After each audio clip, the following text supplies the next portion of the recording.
Can't I just do this myself? Isn't MindBody medicine about like be positive and think positive and do your breath work? And yeah, why can't I just do this myself? I've had a lot of people ask me this as I've introduced my Embracing Health course or explained what I'm doing with my clients and with groups. They understand the concept of the mind and the body are connected and they think, yeah, I'll just do this myself. I know how to do this. Here are the major obstacles that come up with that approach. The first one is this is not actually about being positive. When we do the deep healing work, you may go through depths of old energies, despair, anger, shame, stuff and gunk that's in your system, physically, mentally, or emotionally, that you would rather just avoid, thank you very much.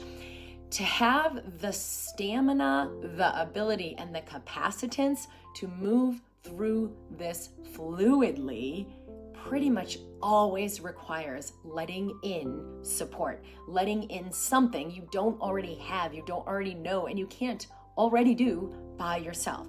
So I've had a lot of people have major upheavals, releases emotionally that immediately led to getting their energy back, to completely resolving a severe and sometimes life-threatening chronic illness.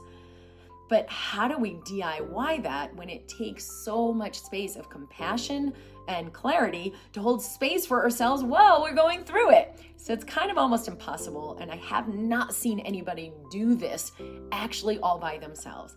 What support can you let in, whether it's the people around you or a practitioner or a course like what we do in Embracing Health that could make it easier so you don't come up against your own resistance and back off or, oh, I don't need to do this after all, and go back and revert to old habits, old consciousness, old behavior, and your old patterns.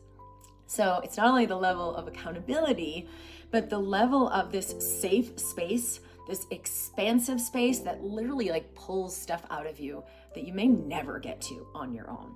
So that was the first thing I wanted to say is like, sometimes the stuff you're doing is smoke screens your system is holding in place. Like, yeah, I already know that. Or I can do this on my own. Or yeah, I just have to do blah, blah, blah, like oversimplifying it.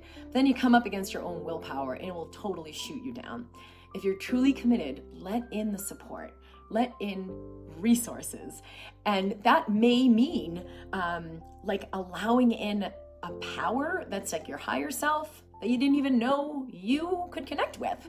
It's one of the main things that we do in Embracing Health is actually connecting with this wisdom that is already in you that you may not have consciously known at all. How do we open to that? How do we let that in? How do we let that wisdom guide our healing, guide our actions, guide our behaviors, or even like what we're eating or relationships, or just take a right, take a left, what we're doing in our work? All of these choices or micro choices can open us up to health, to prosperity, to well-being, and change the circuitry in our body.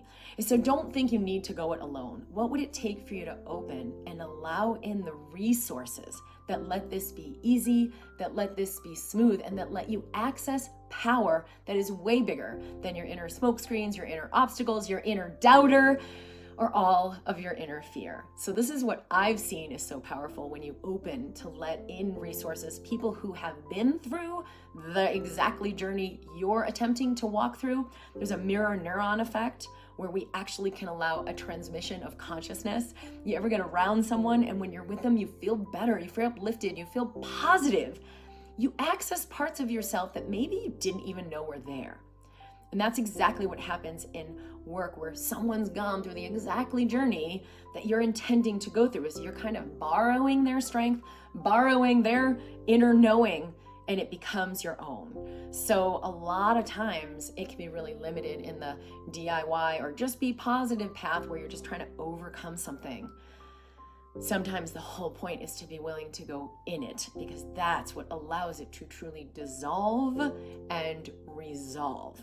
What you resist persists. So you can't outrun this dragon and think you're gonna like get all this healing. You've got to be with who you are, where you are, as you are, from a higher vantage point within yourself. Sometimes that is so easy when you let someone in and you let support in. So just consider, what support and resources could I let in that could make this easy, that could make this totally a no-brainer, and that could allow me to receive the result I'm ready for and I'm asking for. I'm at drkimd.com for more in mind body medicine and how it's different from other things and like what other modalities are out there that can be really supportive. So breath work, tapping, like there's so many things that you can DIY. They're gonna make a huge difference for you, but don't think that's the only path or that's the most expensive path for you. When you max yourself out, open up to more resources and let them in. I'm at drkimd.com. I'm here to assist your expansion into health, and I look forward to seeing you soon.